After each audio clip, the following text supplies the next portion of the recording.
ஆனால் நீயோ உண்மையை துறந்து பொய்மையில் புகுந்து பொய்மையாகவே மாறிவிட்டாய். இதுதான் யாம் உமக்கு புகட்டிய பாடமா? தந்தையே, என்னோடு விளையாட தேவையில்லை. பேசினால் போதும். ஒரு தவற்றை கண்டிக்க இன்னொரு தவற்றை புரிவது மிக பெரிய தவறு.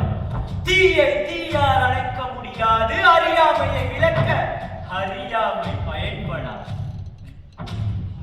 அப்பாவை ஒரே ஒரு முறை பார்க்க முடியுமா? அப்பா தருகிறார். எத்தனை துன்பத்தை எதிர்நோக்கினாலும் துன்பத்திற்கு காரணம் எதுவாயும் நாம் வழி தவறி நெறி தவறி எத்தருணத்திலும் சென்று விடக்கூடாது. அவரை என்னோடு வந்து விளையாட சொல்கிறார். சில நொடிகளில் வருவதாக கூறினார்.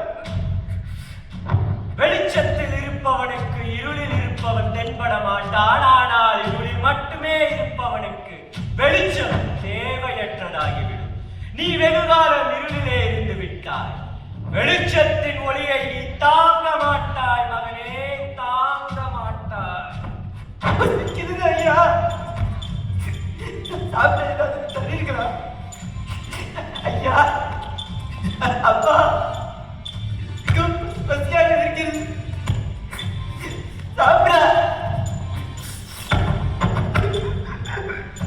தந்தையே, மிகவும் பசியாக இருக்கிறது. தந்தையே, மிகவும் பசியாக இருக்கிறது.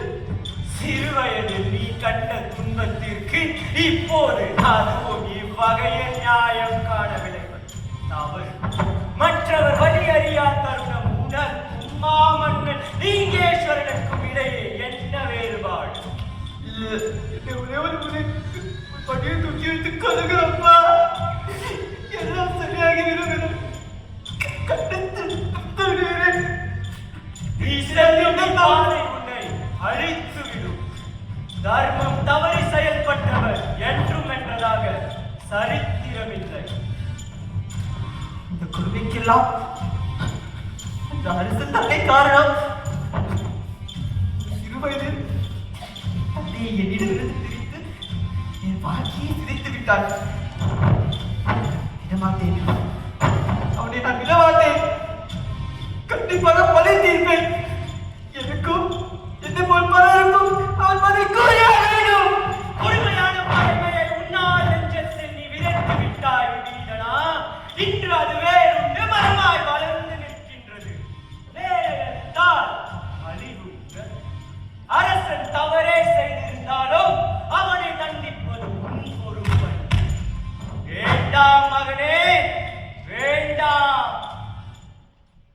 வேண்டும், நீர் வேண்டும் தந்தையே, நீர் வேண்டும். என்னையே இவ்வாறு தனியே நாரையாக விட்டுச் சென்று வலிக்கிறதுப்பா, மனம் வலிக்கிறது.